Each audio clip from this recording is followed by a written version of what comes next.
In today's episode of Inside the Mind, we're diving into what it really means to be effortlessly charming, especially if you're quiet, observant, and often overlooked in loud rooms. We'll explore how introverts can tap into their natural energy to become magnetic without pretending to be someone they're not. This audio recording includes subtitles, so you can follow along more intentionally and absorb the insights at your own pace. Why do some people walk into a room and instantly light it up, while you stand quietly in the corner, hoping no one asks you to say something about yourself? Why does it feel like charm belongs only to the loud, to the effortlessly social, to the ones who seem born for small talk and center stage? You wonder, is charm just not for me? But what if that assumption was completely wrong? What if being an introvert isn't the obstacle, but the secret ingredient? You see, we've been sold this idea that charm means being loud, that it's about quick wit, dazzling smiles, and the ability to keep a conversation going at all costs.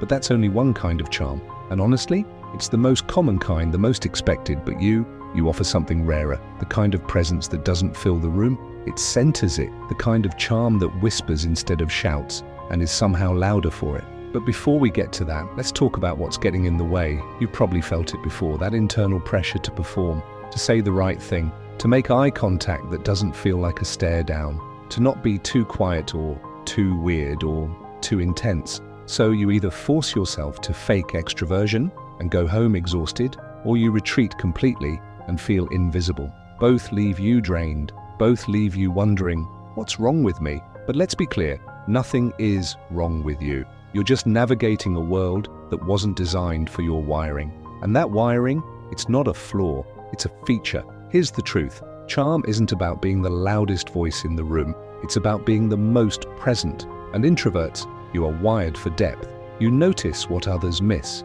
You feel what others ignore. You reflect where others react. But because you've spent years thinking your silence is a problem, you've built a coping mechanism around hiding. You dim your light so you don't draw attention. You pull away before they can reject you. You tell yourself, I'm just not a people person. But really, you're craving connection, just not the shallow kind. And that craving is where your charm lives, not in your ability to entertain, but in your capacity to connect. So let's talk about how to unlock that, how to be effortlessly charming as an introvert. No fake confidence, no life of the party energy, just you, as you are. Step 1, own your energy. You don't need to match other people's volume, you just need to own your vibe. When you walk into a room, your calm is your strength. Your stillness creates contrast, and contrast gets noticed. You don't have to say much. Just be intentional with what you do say. Make eye contact when it feels real. Smile softly, not performatively. Let your body language speak for you. Open posture, slow gestures, grounded energy. People won't remember your volume. They'll remember your presence. Step 2, ask beautiful questions. You don't have to be interesting, just interested. Charming people, they make others feel seen. So ask things like, what's something you're excited about lately? What's a small thing that made you smile this week? What would your younger self be proud of you for today? You don't need cleverness, you need curiosity. And guess what? Introverts are naturally great at that. You think deeply, you listen fully, you hear what's behind the words. That's not just charm, and that's magic. Step 3, use the power of pause. Most people rush to fill silence, but not you. Your natural pause, that's presence, that's thoughtfulness, that's space for others to meet you. Don't rush to reply. Don't feel pressured to perform. When you take your time, you give others permission to slow down too. In a world full of noise, stillness is captivating. Step 4, let your intensity be a gift. Introverts often feel things deeply. You don't do surface level well, and that's okay. Your intensity isn't too much. It's what makes your conversations unforgettable. Your observations stick. Your words linger. Let that be part of your charm. Say the meaningful thing. Notice the unnoticed. Make people feel like they're the only person in the room, because when you care, people feel it, and that's charisma. Step 5, reframe social anxiety as sensory sensitivity. Sometimes what you call social anxiety is really just overstimulation. Too much light, too much sound, too many people, too fast. You don't hate people.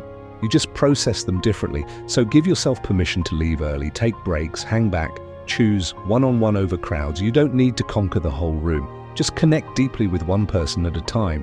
Charm isn't about quantity, it's about quality. You've spent years thinking something was missing in you, that maybe you weren't made to be magnetic, that your quiet made you less visible, less desirable, less enough. But charm doesn't always sparkle. Sometimes it glows, and your glow, it doesn't shout for attention. It draws people in quietly, gently, powerfully. So maybe the question isn't, how do I become more charming? Maybe the better question is, what part of me have I been hiding that the world is secretly waiting to meet? You don't need to change your nature. You need to embrace it, to bring it forward, not louder, but clearer. Because when you do that, when you stop trying to be who you're not and start being fully who you are, that's when people feel you. That's when they trust you. That's when you become effortlessly charming, because it's no longer an act. It's a reflection of your presence. So here's your invitation. Think back to the last time someone made you feel truly seen. What did they do? What did they say? How did they show up? Now ask yourself, how can you be that person for someone else in your own way? Let me know in the comments, what's one quiet strength you have that people often overlook? Because trust me, that might just be your superpower. If this resonated with you, don't forget to like, share, and subscribe for more introspective, heart-centered content. And remember, you don't have to be loud to be unforgettable. You just have to be real.